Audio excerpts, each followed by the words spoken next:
Ulur.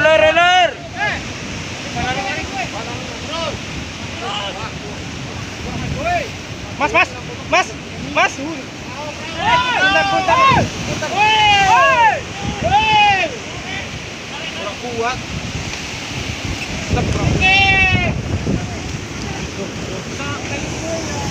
Orang kuat banget. Woi.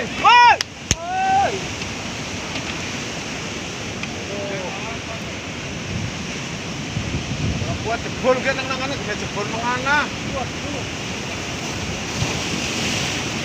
Jebol ki nang kene. Woi. Duh, urung muncul banget. Kalau orang bisa.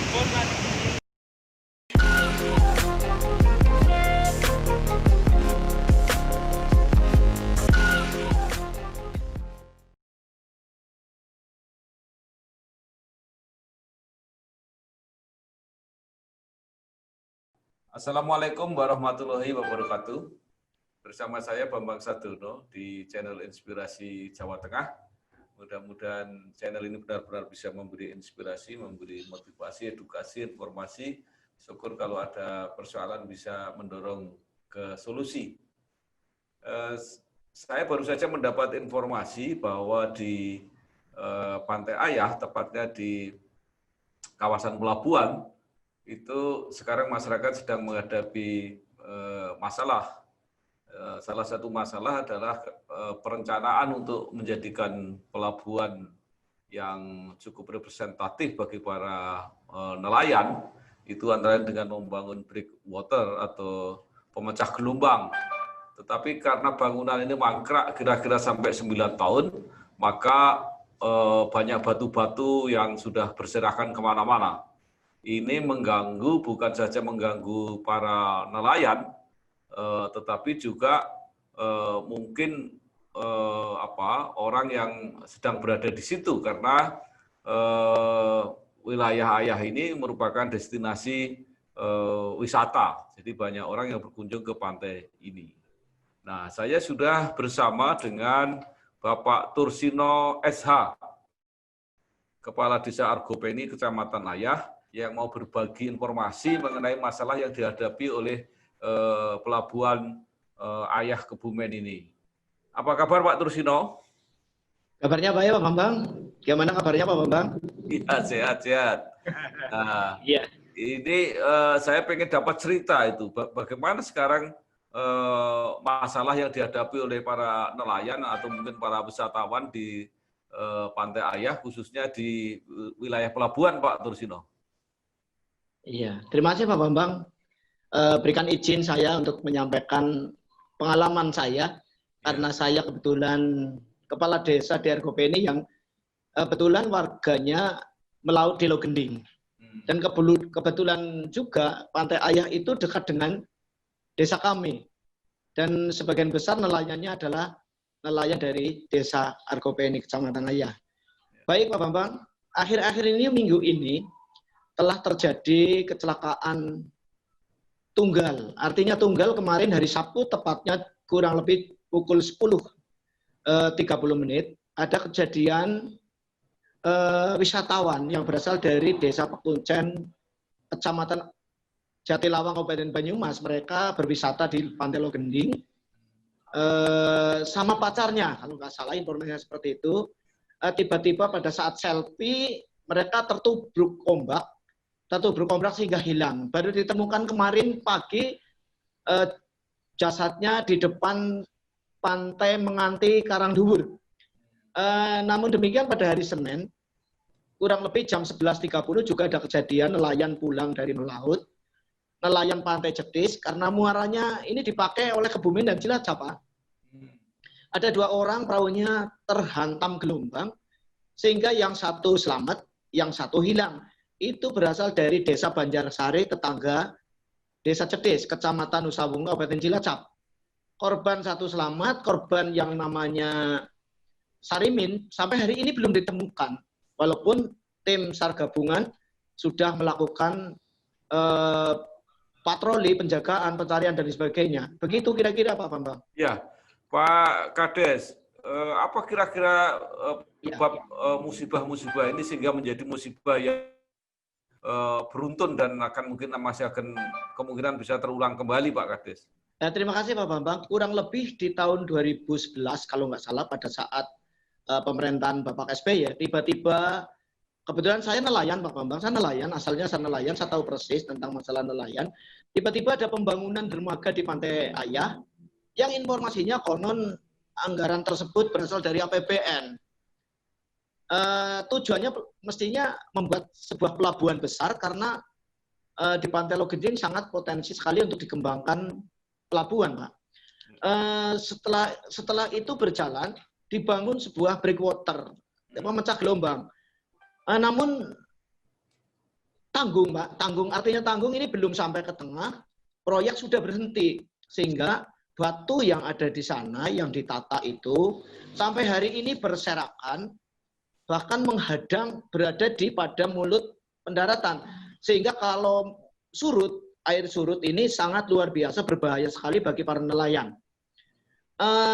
Lalu pada tahun 2017 itu ada pembangunan lagi di sisi barat yang ikut Kabupaten Cilacap. Itu pun nelayan di sana tidak tahu pembangunan itu fungsinya untuk apa dan sebagainya. Sampai hari ini pun belum selesai. Namun ya itu tanggung juga karena ternyata gelombang belum bisa pecah, sehingga malah nambah kesulitan bagi para nelayan. Nah, memang muara yang untuk pendaratan nelayan itu sebelum ada bangunan itu, ya sering ada kecelakaan, perahu yang guling dan sebagainya. Tapi untuk evakuasi pertolongan ini sangat mudah, Pak, karena tidak ada batu. Nah, setelah itu kurun waktu kurang lebih 9 tahun sampai 2020 ini sering terjadi kecelakaan yang fatal. Artinya fatal karena perahu setelah guling hantam ke batu, nelayannya terseret ombak, tergulung ombak dan sebagainya sehingga kebanyakan hilang. 2 bulan terakhir ini ada beberapa nelayan yang kecelakaan, bahkan kurang lebih ada 5 lebih yang meninggal. Nah, ini sangat memprihatinkan. Harapan kami, saya tidak mau protes kepada pemerintah, namun demikian kalau memang ini akan dilanjutkan, ya monggo dilanjutkan. Kalau tidak, ya ini sangat berbahaya, harus segera ditangani Pak, karena perlu batunya diangkat dan sebagainya. Begitu Pak Bambang. Ya, Pak Tursino, karena musibah ini sudah berulang-ulang, ini apa sebenarnya yang sudah dilakukan pemerintah dan apa antisipasinya supaya menghindari musibah semacam di masa depan? Mestinya kalau saya sih tidak bisa memberikan solusi yang tepat, namun demikian kalau memang pembangunan ini tujuannya untuk kenyamanan para nelayan, untuk meningkatkan kesejahteraan mereka dari perahu kecil hingga perahu kapal besar, dari yang 10 sampai 15 PK menjadi cross-ton. Mestinya ini tujuan pemerintah demikian untuk meningkatkan pendapatan nelayan. Di samping itu juga karena nelayan ada kontribusi terhadap PAD, terhadap pemerintah daerah sebesar, kalau nggak salah, kalau nggak keliru saya adalah sebesar 1,85 atau kurang dari itu, saya nggak tahu karena itu ada peraturan daerah tersendiri. Artinya kalau memang ini perlu dilanjutkan, ya segera dilanjutkan. Artinya dievaluasi ulang. Karena batu-batu yang berserakan di sana pun segera ditangani, Pak Bambang. Pak Tursino, itu yang pelabuhan yang sudah dibangun itu sudah berfungsi atau belum selain pemecah gelombangnya itu? Ya, saya kira sih belum, Pak. Saya kira belum, ya baru nelayan kecil itu. Karena nelayannya ini ada nelayan Pantai Ayah, ada nelayan Pantai Cetis, karena muara ini miliknya Cilacap dan Kebumen, Pak. Saya kira belum, Pak. Ya. Karena tambah dangkal, Pak. Ini mulutnya tambah dangkal. Jadi tujuan untuk memungkinkan hadirnya kapal-kapal yang besar belum terjadi sampai saat ini ya? Belum, Pak. Belum, masih sulit. Karena masih dangkal, Pak. Masih dangkal. Nah, belum, kapal besar belum bisa masuk, Pak. Ya. Jadi di dalam jangka pendek nggak bisa ya, misalnya nelayan sendiri mengusahakan supaya batu-batu itu disingkirkan, nggak mungkin ya? Nggak mungkin, Pak. Nggak mungkin. Batunya besar-besar sekali. Di sisi lain itu di tengah, Pak. Sudah di tengah posisinya. Ya. Nah, lalu pertanyaannya, para nelayan ini sudah menginformasikan kepada siapa? Kepada pemerintah Kebumen, pemerintah Cilacap, pemerintah Provinsi Jawa Tengah, sudah pernah diberitahu nggak situasi seperti ini? Nah, mestinya karena sekarang sudah banyak media sosial, teman-teman sudah sering kali semua mengunggah di Facebook, di media sosial. Mestinya kalau memang pemerintah membaca, mendengar dan sebagainya, mestinya ini juga sebuah usulan daripada nelayan. Bagaimana akan dilanjutkan atau tidak kan mestinya juga ini tanggung jawab pemerintah juga, Pak. Tapi tiap hari sekarang masih jadi tumpuan nelayan ya di situ, masih mereka masih mulai bekerja dari situ ya.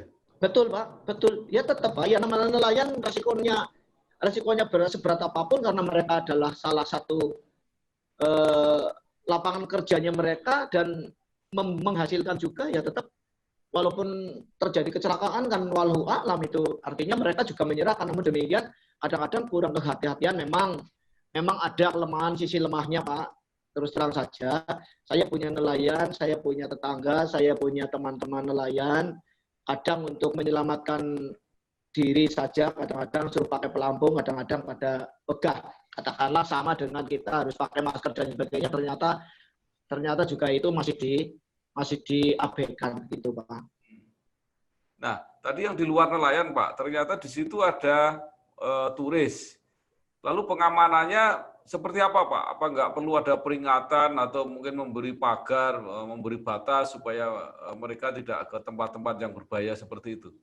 Sementara untuk peringatan mestinya juga ini tanggung jawab daripada pengelola wisata, Pak. Ya. Saya kira sih sudah, Pak. Saya kira di pengelola wisata di sana di Pantai Ayah atau mungkin di Pantai Jepti sudah ada papan peringatan, sudah pakai informasi, dilarang mandi di laut, dilarang main di tempat-tempat yang berbahaya dan sebagainya.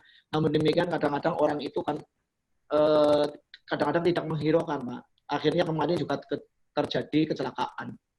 Ini kalau bulan-bulan ini apakah termasuk bulan-bulan yang gelombangnya besar atau normal sebenarnya, Pak? Betul, Pak Bambang.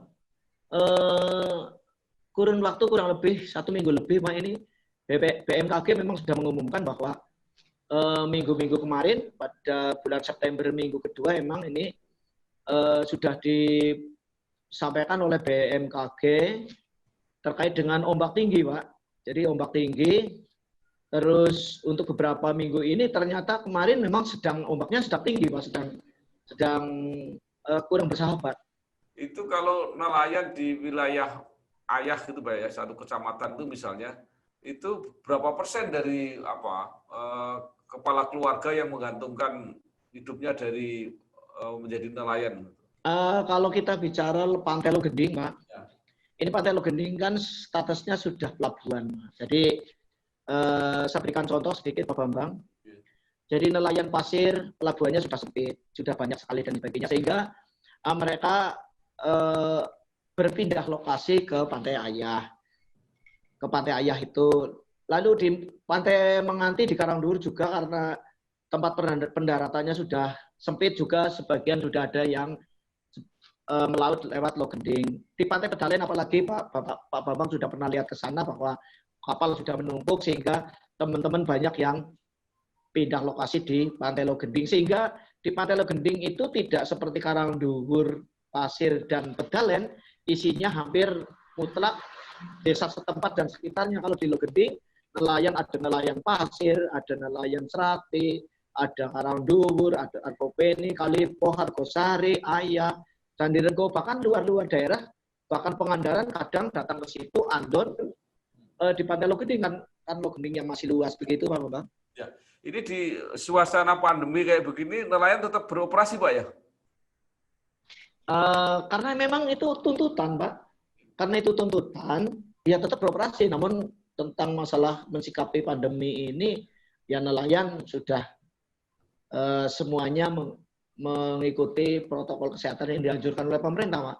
Ya. Atau mungkin lebih aman kalau di laut? Kalau di laut aman, Pak. Ya. Kalau di laut aman. Paling ya kalau yang termasuk jaga jarak dan sebagainya pakai masker itu kalau di tempat pelelangannya. Ya. Kalau kan sama temannya kalau di laut nggak ketemu orang kan. Betul, Pak. Betul. Kalau satu kapal cuma 2 orang, 3 orang ya berarti aman. Ya. Baik, Pak Tursino, mungkin Pak Tursino masih ingin menyampaikan apa harapan masyarakat terutama nelayan menghadapi ancaman musibah atau bencana yang bisa datang sewaktu-waktu di Pelabuhan Pantai Ayah ini. Iya, terima kasih Pak Bambang. Saya hanya berharap nelayan pun tidak boleh serta-merta menyalahkan pemerintah yang sedang berupaya membangun dalam rangka untuk meningkatkan kesejahteraan masyarakatnya. Kepada pemerintah juga harus segera ditinjau kembali terkait dengan pembangunan yang ada di sana, apakah harus segera dilanjutkan atau mungkin kalau tidak dilanjutkan, kalau memang belum ada alokasi anggarannya untuk melanjutkan itu, mestinya juga harus mengambil sikap agar nelayan ini sudah tidak terjadi kecelakaan lagi. Namun demikian, kami atas nama pemerintah desa yang punya masyarakat, yang kemarin juga warga kami kecelakaan, namun alhamdulillah selamat. Saya tidak ingin setiap minggu sekali dengar kabar di Pantai Logending ada kecelakaan, nelayan yang terhempas ombak dan sebagainya. Kebetulan itu kalau masyarakat kami, saya sangat prihatin.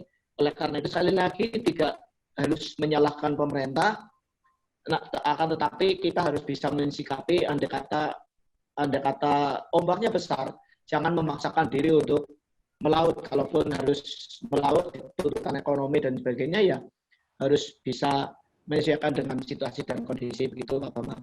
Ya, jadi Pak Kades, kalau bisa disimpulkan bahwa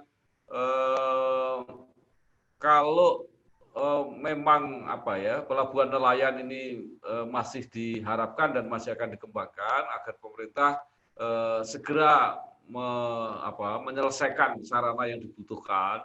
Tetapi kalau memang tidak, itu agar sisa-sisa atau bahan-bahan breakwater yang terbengkelai itu disisihkan supaya aman untuk para nelayan dan mungkin para pengunjung wisata. Gitu Pak Kades. Ya, terima kasih Pak. Ya. Ada harapan lagi yang perlu saya sampaikan. Mestinya untuk jangka pendek, mestinya pemerintah harus segera melangkah untuk menyingkirkan batu-batu yang berserakan, karena tidak mungkin kalau segera dibangun lagi, karena mestinya harus ada evaluasi anggaran macam-macam dan sebagainya. Saya tidak bisa serta-merta ke sana, namun demikian kalau tindakan yang perlu segera dilaksanakan, mestinya pemerintah harus segera mengadakan evaluasi ke lapangan. Mungkin pemerintah daerah Kabupaten Kebumen, mungkin Jawa Tengah, mungkin barangkali ini karena tanggung jawab KKP Pak, tanggung jawab KKP mestinya atau pemerintah daerah, sambil nunggu Kabupaten Kebumen untuk Pilkada 2020 ini, nanti kita punya bupati yang baru, sehingga nanti bisa ditangani lebih lanjut, begitu Pak Bambang. Ya, baik. Terima kasih Pak Tursino Esa, Kepala Desa Argopeni Kecamatan Ayah, yang telah menyampaikan berbagai informasi yang perlu mendapat perhatian, baik dari pemerintah Kabupaten Kebumen, pemerintah Provinsi Jawa Tengah, maupun pemerintah pusat di Jakarta, bahwa Pantai Ayah, terutama pelabuhan perikanan, sekarang dalam kondisi yang mengkhawatirkan dan bisa sewaktu-waktu menimbulkan bahaya, baik bagi para nelayan maupun juga para pengunjung destinasi wisata Pantai Ayah. Sekali lagi terima kasih Pak Kades, selamat bekerja, sukses memimpin. Terima kasih Pak Bambang. Matur nuwun. Wassalamualaikum warahmatullahi wabarakatuh.